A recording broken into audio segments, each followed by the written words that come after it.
Hey guys, how you doing? It's the Intuitive Investor from StockTwits. So today I decided that I'm going to go ahead and do a quick overview of some of the pot stocks that have been in the news lately. I do got my Baltimore Ravens hat on because I am a Baltimore Ravens fan, and hopefully we'll have a better season than last year. 2012 we won the Super Bowl, but anyways, that's not important. So let's just get right down to it. I am not going to say that I am a professional on pot stocks. What I am going to say is that I have been eyeballing some weed stocks for the past six months or so. I have a few of them that have been added and removed from my watch list. So let's get right down to it. I'll be glancing over to my notes right over here in order to make sure that I'm precise and staying on track. So CRONOS is the first one that I wanted to report. Last week, I believe they were shorted by the demented Andrew Left from Citron, and it was quickly brought down to the 9s, but rebounded. I mean, I was just looking at the stock today, and I seen that it was back into the 11s. Personally, I think that Andrew Left is a scumbag. I'm sorry to say that, but the guy has been wrong. Look at my other videos, and you'll see my analysis of his previous shorts. I think CRONOS just has way too much Wall Street support to see it go down. So I think that it'll continue to do its thing, and I wouldn't be too worried about it. So TILRAY is another one that I had been looking at for some time now. It come out in the news recently, and it was back in the news today. Citron happened to short it again. The guy, I mean, is unrelentless. The guy just wants to continue shorting stuff. I don't know what's wrong with him, but anyhow, TILRAY had been on a tear. It just is just exploding. I mean, it's crazy.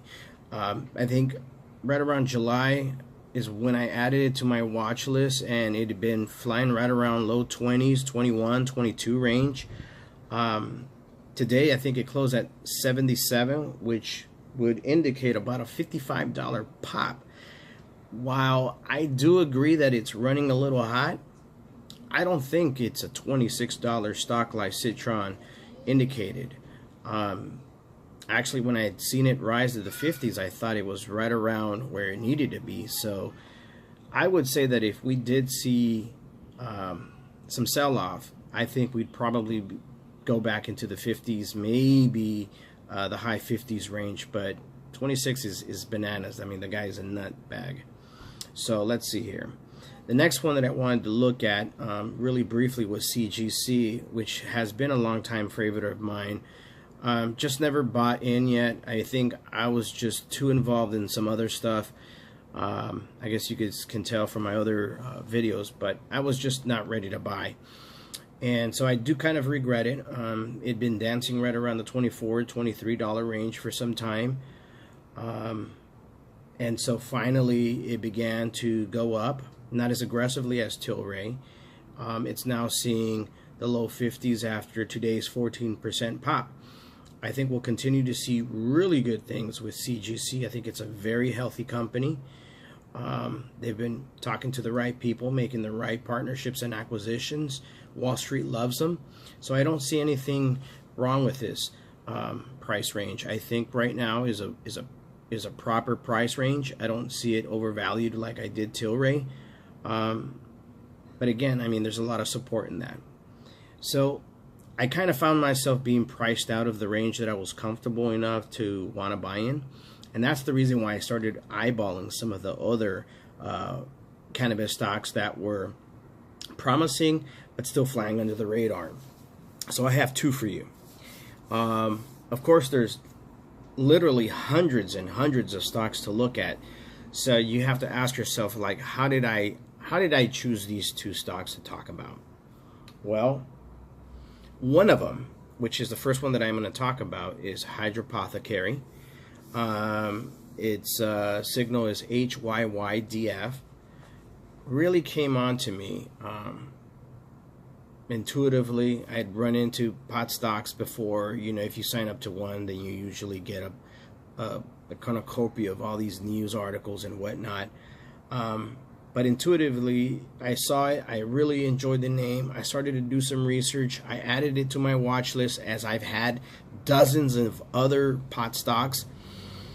But it kept calling me, and I kept looking at it, and I kept saying, what is it about this that I like? And I need something. I need a catalyst, something that's going to tell me that I should begin to believe in it. And I did. What I found was they were outperforming the cannabis sector, to me, which is positive. So many cannabis companies are not doing well, but they're still staying afloat. They're all considered over-the-counter stocks, so they're somehow able to manage and survive. But what really drew my attention was my previous visit to Canada a couple of weeks ago, and learning that Hydropothecary had actually snagged a 5-year supply deal to Quebec. And I really like that a province would commit to 5 years as being a primary supplier of cannabis. And so that's what kind of got me to buy in with Hydropothecary. Cannabis, it trades as HEXO. Here it trades as, here in the States, that is, trades as HYYDF. And they earned the label of being the cannabis king of Quebec. And so they would be able to supply over about 200,000 keys of weed over the next 5 years, which is an enormous amount of money. As I stated earlier, they've outperformed the cannabis sector in 2018 and will continue to do so. Last month, I guess, it was trading at $3.14. I really kicked myself for not buying in then, but I decided to buy in later. Today it's trading at $4.37. And last but not least, they have partnered up, well, not partnered up, but they've partnered up in a joint venture with Coors. As you know, Constellation decided to invest about $4 billion into CGC, and so Moores is kind of following suit, which to me is another green light. I would consider Hydropothecary an absolute strong buy, and I would also consider this an acquisition target, not now, but probably sometime in 2019. So the next flying under the radar stock that I was looking at, that I've been looking at, has been Namaste. Namaste has been relatively an inexpensive stock. It was trading at $1.11, and the reason why I speak to $1.11 is for a particular reason. That's when it came across my computer, and if you look at what $1.11 represents, you'll look just to go online and look up what 111 represents. Any numbers in combination in a bizarre way are symbolic and meaningful, so to me it was something worth looking at, and I'm glad that I did. What I'm not glad that I did was that I didn't buy at 111, and so instead I ended up buying when it got to 144 or 140, yeah, 144, I'm sorry, it is 144. And I decided to buy because I started to do some research. I really liked the partnerships and the acquisitions that I had been making. 52-week high was at $3.52, I meant to say, and it had gone down. A lot of pot stocks suffered the same demise, went down in price, and hadn't recovered, and had been virtually flying pretty low for about the whole summer. So I went ahead and decided to take a gamble in the same way that I took a gamble with Hydropothecary, and it's paid off immensely. With Namaste, they've been pretty busy with acquisitions and partnerships. Canmar is one of them, and Canmar will be a distributor of cannabis, that's medical cannabis, throughout Toronto, Canada.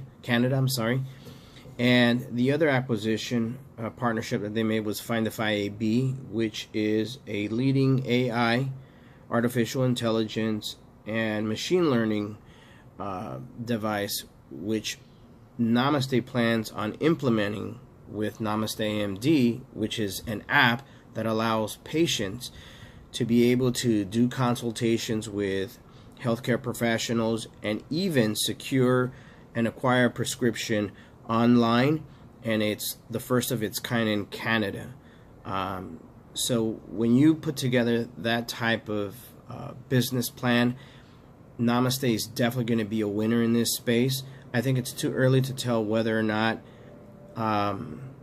this will make a good acquisition target or not. Another thing that's very exciting about Namaste is that on July 23rd, they submitted an application to be included and uplisted to the NASDAQ. One of the criteria that excites me is that the minimum price target for a NASDAQ stock is $4. Today, it saw a 20% pop in price, and I think it's trading at around $1.89, $1.88, something like that. So what this means is that can the price jump up to $4? Jeez, man. I mean, if it did, that'd be incredible. But I think what's more likely to see is that we're probably going to see a reverse split, and that's so that it meets the bare minimum criteria. But regardless, I really love these two stocks. They're extremely affordable. They're only going to go up. They're doing the right thing. And you'll see your money grow a lot further. You'll get more bang for your buck than you would if you decided to buy TILRAY. You buy one share of TILRAY at 77 and you're already getting around 70 shares of Namaste, for example. So regardless, do your due diligence, be smart. If you guys got other pot stocks for me to look at, let me know. Otherwise, as you already know, you can find me on StockTwits as the Intuitive Investor. Add me, provide any comments, feedback. I love to get all the questions and comments that I see on these YouTube videos. And we'll see you soon. Take care.